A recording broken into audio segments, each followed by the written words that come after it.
पौराणिक कथाओं में भगवान शिव और मां पार्वती के 2 पुत्रों का ही जिक्र मिलता है।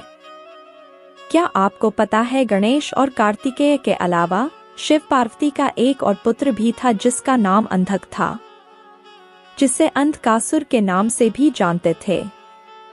वामन पुराण में अंधक का जिक्र मिलता है। अंधक ने एक बार अपनी मां पार्वती पर ही बुरी नजर डाली थी और फिर वो ही उसके पतन का कारण बनी। आइए जानते हैं एक कहानी के माध्यम से। वामन पुराण के मुताबिक एक बार शिव और पार्वती काशी पहुंचे। वहां भगवान शिव अपना मुंह पूर्व दिशा की तरफ करके बैठ गए। उसी दौरान पार्वती पीछे से आई और शिव की दोनों आंखें बंद कर दीं। जैसे ही शिव की आंखें बंद हुई, पूरे संसार में अंधेरा छा गया। संसार को बचाने के लिए शिव ने अपनी तीसरी आंखें खोल दी। संसार में फिर से रोशनी लौट आई, मगर गर्मी इतनी तेज थी कि पार्वती को पसीना आ गया। पार्वती के पसीने की बूंदों से एक बच्चे का जन्म हुआ, जो जन्म से अंधा था। वो बच्चा काफी बड़ा और रौद्र था। उसे देखकर पार्वती अचंभित हो गई। उन्होंने शिव से इसके जन्म की वजह पूछी। शिव ने कहा कि ये तुम्हारे पसीने से उत्पन्न हुआ है, इसलिए ये हमारा ही पुत्र है। अंधेरे के कारण पैदा होने के चलते उसका नाम अंधक रखा गया। बाद में राक्षस हिरण्याक्ष ने शिव की आराधना करके उनसे पुत्र प्राप्ति का वरदान मांगा।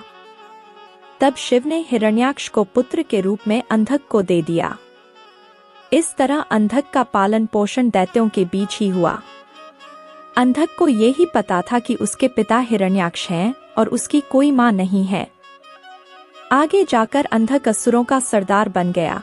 उसने ब्रह्मा की तपस्या की और यौन लालसा का वरदान मांगा। ब्रह्मा ने उसे वरदान दिया कि वह अपनी मां को छोड़कर किसी भी स्त्री के साथ संबंध बना सकता है। उन्होंने यह भी कहा कि अगर अंधक अपनी मां के साथ संबंध बनाए तो उसकी तुरंत मौत हो जाएगी। अंधक इस वरदान से काफी खुश हो गया। उसे लगा कि उसकी मां तो है ही नहीं, इस तरह उसकी मौत कभी नहीं होगी। धीरे धीरे अंधकासुर की शक्तियां बढ़ती गईं। वह देवताओं को हराकर तीनों लोकों का राजा बन बैठा। एक दिन उसके मन में विवाह करने का विचार आया। उसने तय किया कि वह तीनों लोकों की सबसे सुंदर स्त्री से विवाह करेगा। उस समय पार्वती से सुंदर और कोई स्त्री नहीं हुआ करती थी। अंधक फौरन पार्वती के समक्ष पहुंच गया और विवाह का प्रस्ताव रख दिया। पार्वती ने उसके प्रस्ताव को अस्वीकार कर दिया और उसे वहां से चले जाने को कहा।